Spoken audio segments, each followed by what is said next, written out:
L'Inde sur la Lune pour le bonheur sur la Terre des hommes. Les services scientifiques indiens sont parvenus à faire allunir leur fusée Chandrayaan 3 sur la Lune. Et tenez-vous bien, le vaisseau lunaire s'est posé tout près du pôle sud du satellite à explorer. Endroit inaccessible jusqu'alors aux États-Unis, à la Chine et à la Russie. C'est là un don pour l'humanité entière. Et voilà l'Inde, après avoir, par sa spiritualité millénaire, sondé l'âme humaine, la voilà à sonder le sol lunaire pour en étudier des échantillons susceptibles de nous apprendre bien des choses sur nous et sur notre univers.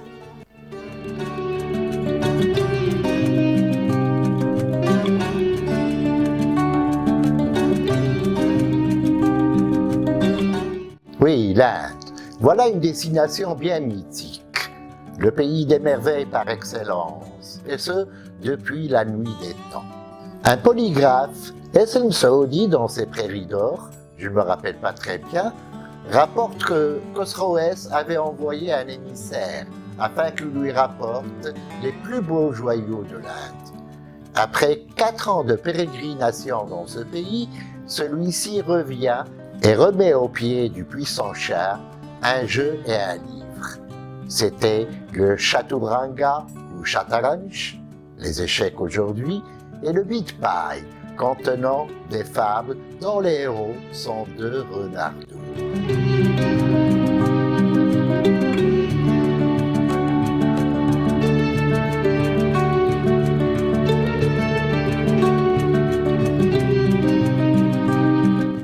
Puis l'émissaire lui dit « Voilà, Majesté, je n'ai rien trouvé de meilleur.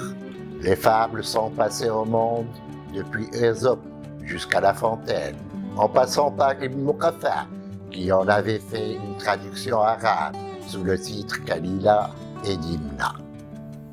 Les échecs, quant à eux, sont joués aujourd'hui à travers le monde entier et opposent des joueurs toutes nationalités confondues, qui se retrouvent pour partager un moment agréable et communiquer, quelles que soient et les diversités de leur langue et les distances qui les séparent.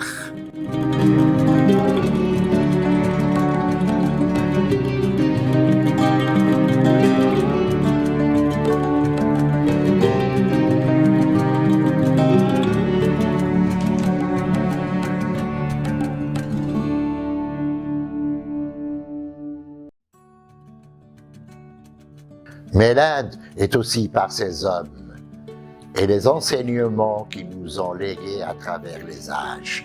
Depuis Shakyamuni, dit Bouddha, s'est éveillé qui s'est éveillé au Népal. Voilà bientôt 3000 ans pour nous apprendre les bienfaits de la méditation jusqu'au Mahatma Gandhi qui, et dans l'humilité la plus exemplaire, s'est élevé contre l'Empire britannique pour que son peuple recouvre sa liberté et sa dignité.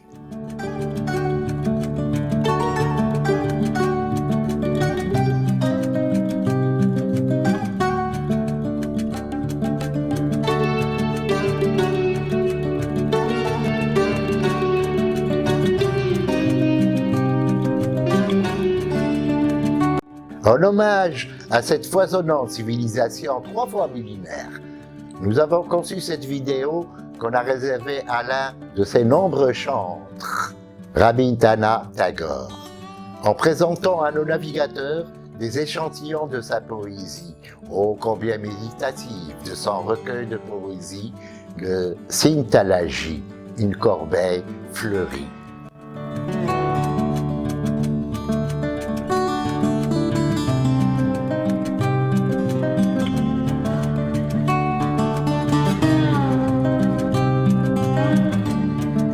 C'est cet écrit, le Sintalaji, ou l'offrande lyrique, telle que Gide l'a traduit, ou bien encore Al-Qurban al-Murattal, traduit à l'arabe classique par Mustafa al-Qasri, qui a commencé à faire connaître l'Inde au reste du monde en général et à l'Occident en particulier, après l'obtention du prix Nobel de 1913, alors que l'Europe se préparait à entrer en guerre. La consécration de notre auteur était un message de paix et de sécurité entre des hommes, prêts à se déchiqueter dans les tranchées. Rabindranath Tagore est né et est mort à Calcutta, 1861-1941. Il a vu le jour dans une famille éclairée, une famille théiste admettant l'existence d'un Dieu unique, gouvernant le monde pour le bonheur de l'humanité unie et solidaire. Plus autodidacte que de formation académique, il est poète, auteur, compositeur, peintre et dramaturge. De la case des Brahmanes, son parcours mystique commence dès la première enfance, à partir d'un voyage qu'il accomplit avec son père en Inde jusqu'au pied de l'Himalaya, où il parfait sa formation et apprend dans le recueillement à méditer en solitaire le monde et l'existence humaine.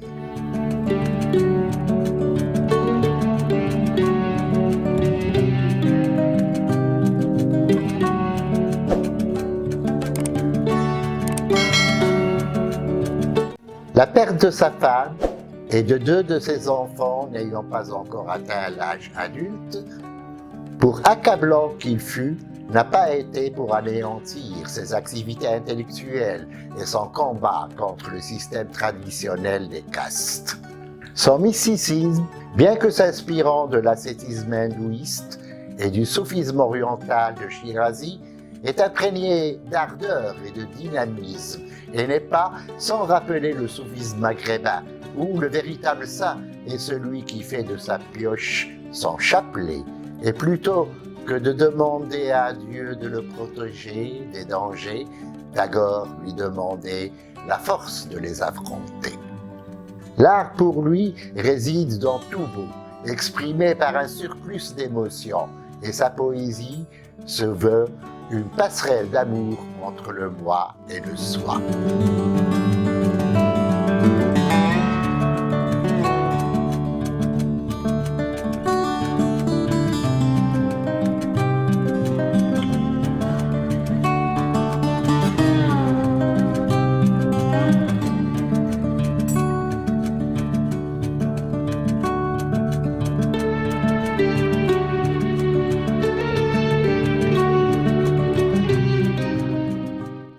Lecture de 4 pièces du Sentalagie.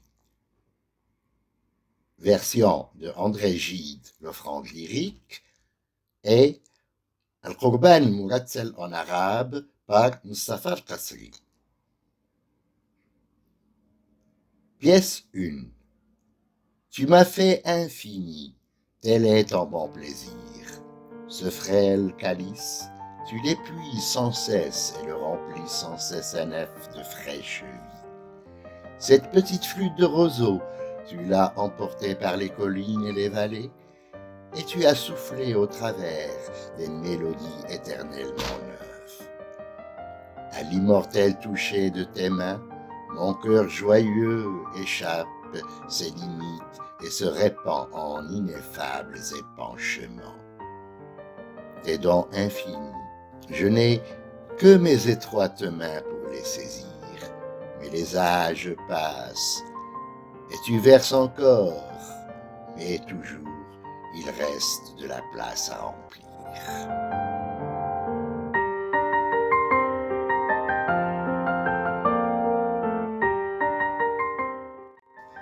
ربي أنت أنشأتني وقضت مشيئتك أن تحشرني في زمرات الخالدين.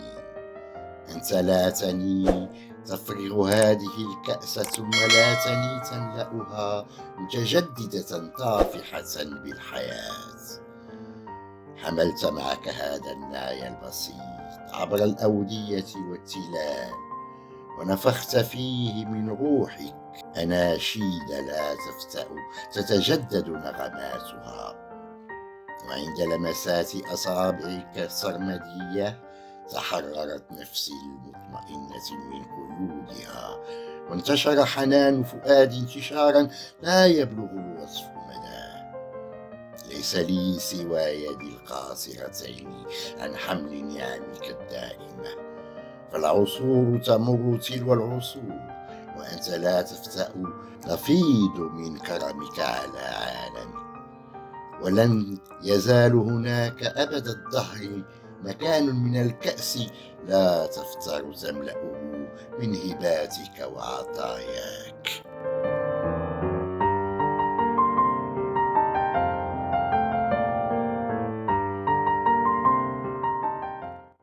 Lorsque tu m'ordonnes de chanter, il me semble que mon cœur doive crever d'orgueil.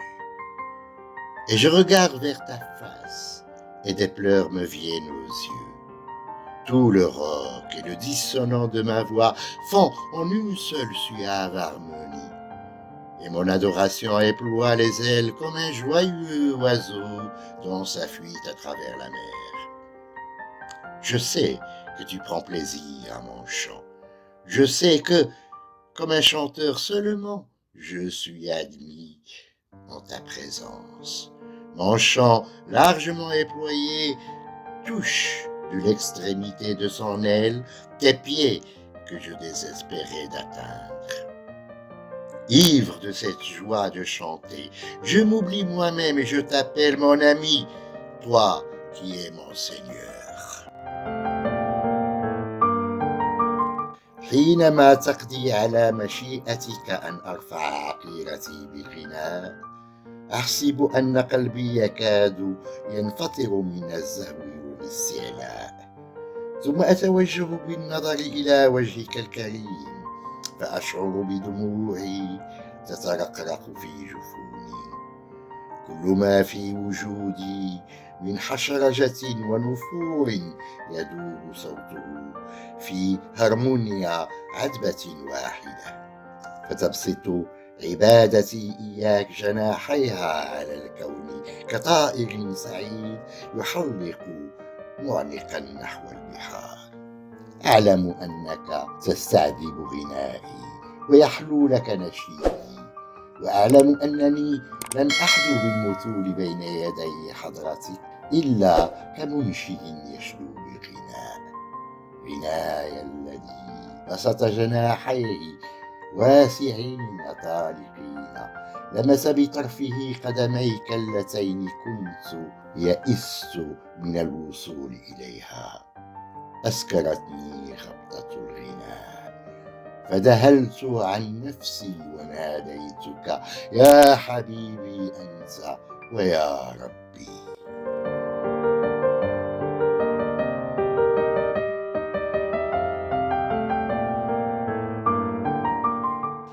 Mais comment, toi, tu chantes, maître? Je l'ignore, et j'écoute toujours dans l'éblouissement silencieux la lumière de ta musique. Elle illumine le monde, le vital souffle de ta musique roule de ciel en ciel.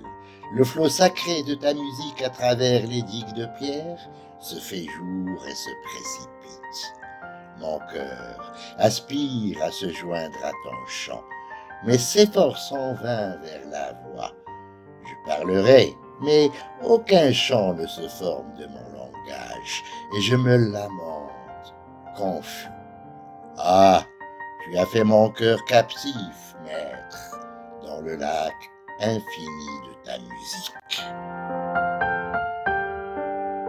أما كيف تغني يا سيد الغناء؟ فهذا كل ما في الأمر أنني أستديم الإصغاء إليك عبر الغبطة الصامتة. ثني غناؤك ينير الكائنات، ونفس الحياة الذي يصدر عن نغماتك يتخلل السماوات. الموج المقدس الذي يرسله نشيدك عبر الصخور القائمة يندفع منتشرا إلى النور. قلبي يتوق إلى اللحاق بغنائك فيجري عبثا وراء الصوت الصادر عنك، بيد أنه لا يتكون أي نشيد من كلامي فأنتحب مرتكبا من عجزي. أيها المعلم الأكبر، تركت قلبي سجينا لبحيرات نشيدك الخالد.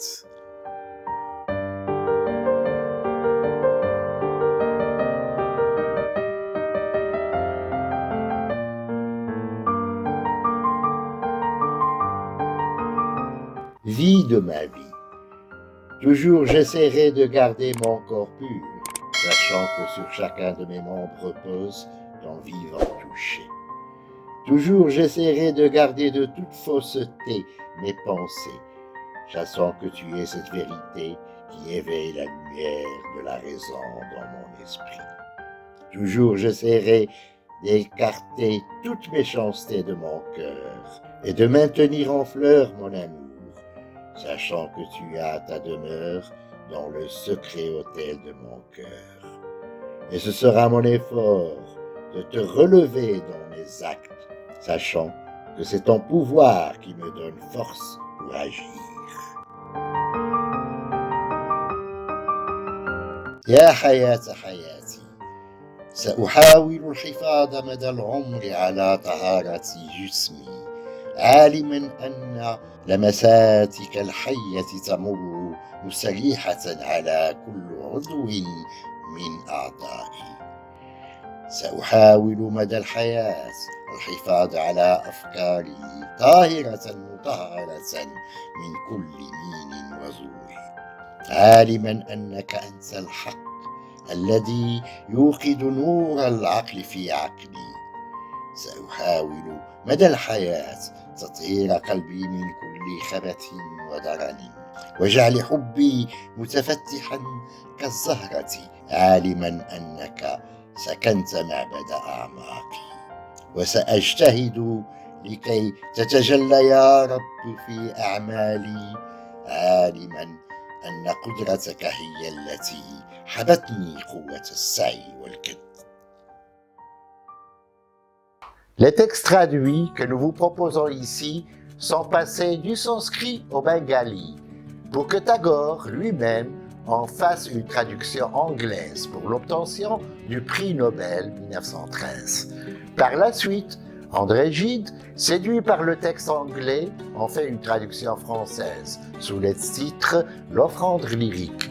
Et enfin, Mustapha El-Qasri, lisant la traduction de Gide, ne peut s'empêcher de la traduire à l'arabe classique sous le titre « Al-Qurban al-Murattali ».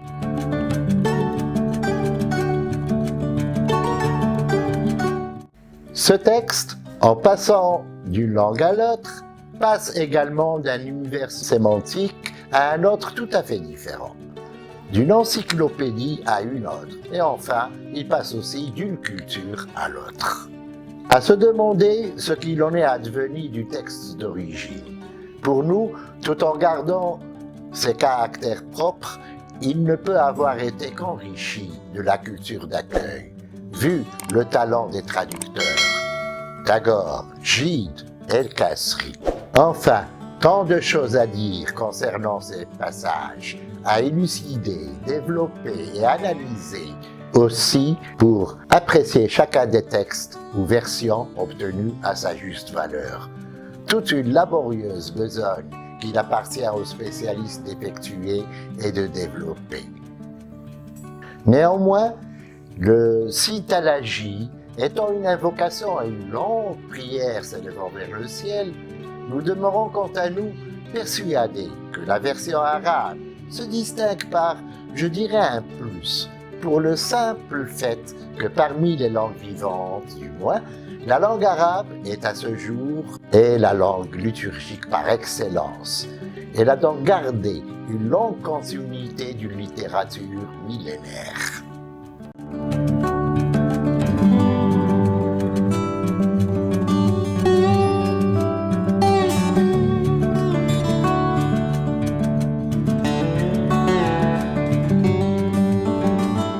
Et bien sûr, d'autant plus que cette traduction a été menée par un homme métier, un talentueux artisan de la traduction, ayant déjà traduit l'ensemble du recueil des Fleurs du Mal et les poèmes en prose de Charles Baudelaire, des textes de Valéry et de Mallarmé, et surtout le chant neuf des Amers, et 3 sont les vaisseaux de Saint-Jean Perse. Auteur, poète, dont le verbe liturgique et prophétique, la rythmique et la prosodie se rapprochent naturellement de la langue arabe.